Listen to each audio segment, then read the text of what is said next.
finding ourselves at the intersection of increased demand and increased fear. And I'll put that in perspective for a second. And that is, if you go back to 2001, after 9/11, I'm one of those people who hates focus groups. I think they lie. I think that anybody who follows focus groups needs to go into another room and take some medication, because they're leading you down the wrong path, because they never ask the right questions. They ask self-serving questions that give them answers that are not going to lead to any kind of really good information. And I'll give you the example of that. It happened once after 9/11, and it happened after the 2008 economic debacle in this country. And they asked the same question of their focus groups. Right after 9/11, let's say on 9/12, they asked, gee, will you be traveling again this year? And the entire American public said, no. Well, gee, that was a no-brainer. They forgot to ask them the second question. Do you want to? And the answer would have been overwhelmingly yes, but nobody gave them the security blanket they wanted to tell them it was okay to travel. Same thing happened after 2008. Will you be traveling again this year? No. Do you want to? Desperately. So when you're trying to approach a metric of figuring out who's traveling, why, when, and how, there are things you got to throw out. It's not a question of when we're going to travel, or where we're going to travel, or even if we're going to travel. It's a question of how we're going to travel. And that's what's really changed. It's a sort of Last Supper mentality right now.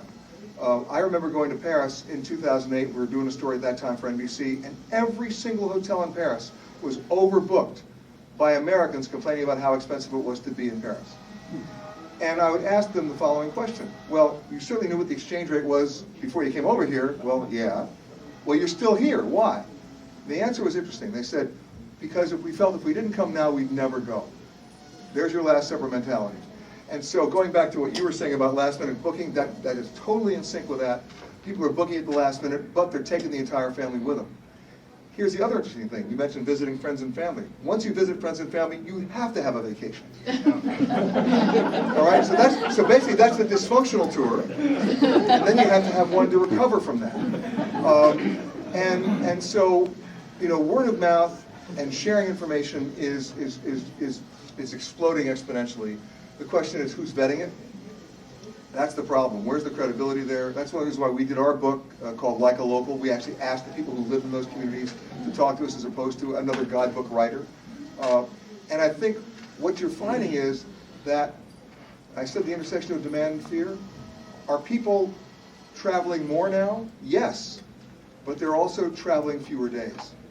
So what's happening is, every year, you've just seen it over Memorial Day weekend, you'll hear about it again on July 4th, you'll hear about it again before Labor Day. AAA always comes out and says the exact same thing, and I always get angry because people like me in the press actually report this without really asking the right questions. What do they always say?